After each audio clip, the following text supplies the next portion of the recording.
Ndoda kumukwazisai mose muzita raKristu Jesu kuchirongwa chenyu NHAI Pastor.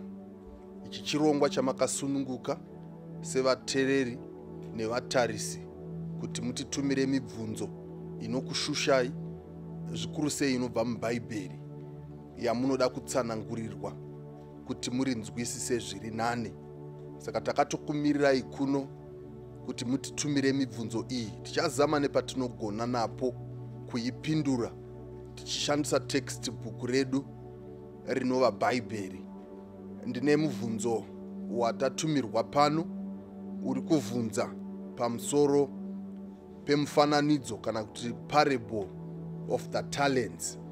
Mubvunzo uri pano unoti, nemhaka yeyi Mwari vachipa matarenda akasiyana siyana. Tikacherechedza pana Matthew 25 pavhesi ya 15 panonzi mumwe akapuwa matarenda 5, umwe akapuwa 2, umwe akapuwa 1. Saka mubvunzo uri pano uri kuti chii chinoshandiswa naMwari kudhitemena kuti uyu unopuwa matarenda mangani mukati muupenyu hwake.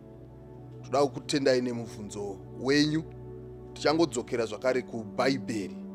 Tikaenda pana Matthew 25 pavhesi ya 15 inova yamakota, regai ndiiverenge zvakare pano. Inoti, and to one he gave 5 talents, to another 2, and to another 1, to each according to his own ability. And immediately he went on a journey. Saka pano pa Bhaibheri rinobva rapa reason why vashandi ava vakapuwa matarenda akasiyana, mumwe 5, mumwe 2, mumwe 1. Zvinonzi pano apa vakapuwa according to their own ability to manage. Saka kupindura mubvunzo wenyu, Mwari havadhitemeni kuti uyu ndichamupa matarenda mangani, uyu ndomupa mangani, uyu ndomupa mangani. Iwe pachezvako woga, ini pachezvangu ndoga, ndini ndinodhitemena.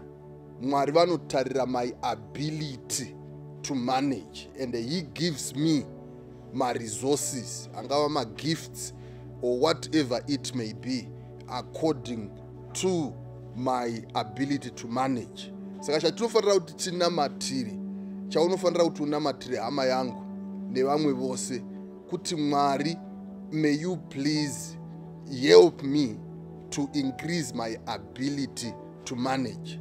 If you notice in this parable, muchaona kuti the talents were not given to these 3 servants according to how much they had requested.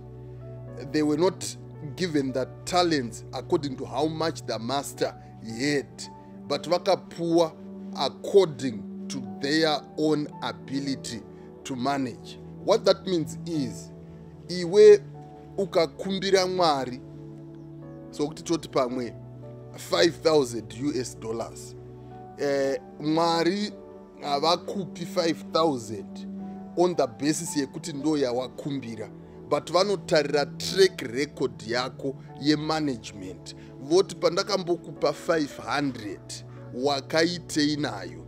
Saka iwe kana wanga wakambopuwa 500 naMwari, 200 ukatenga dress, 150 ukagadzirisa musoro, igwe ukaita zvigwe, kubva yangopera yose. Mwari vanoti tikakupa 5,000 inogona kukukanganisa. So he will not give you more resources, because management ability yako ndiyo inodhitemena kuti Mwari vachakupa chii. Saka if you are in a situation yescarcity, kana kuti hauna zvikwanisiro zvakawanda, don't blame God for that. You need to blame yourself, because God gives you according to your ability to manage. And every day patinonamata tinofanira kunamata kuna Mwari kuti tibetserei tive mabetter managers. Mukacherechedza kokunopedzisira kweparable iyi, Ishe vadzoka kubva kunyika iya iri kure, vanodaidza varanda vaya vatatu vovati, come and give an account of how you used the talents that I gave you. Akapuwa 5 uya akauya akati, makandipa mashanu matarenda, kobva ndainda ndikanoshanda. I put the money to work and I produced 5 more. So he brought 10 talents back to God. Uyo angapuwa 2 wakabva taurawo the same akati, inini makandipa maviri, kobva ndanoita put the money to work, and then I actually made 2 more, and now I have 4. At the end, uya akauya ne1 anga akapuwa 1 akauya akati, imi muri 10 asina kunaka, munoda kukohwa pamusina kurima nezvimwe zvakadero. Kobva areceive a rebuke, kobva 1 talent raanga anaro rikatotorwa kubva kwaari.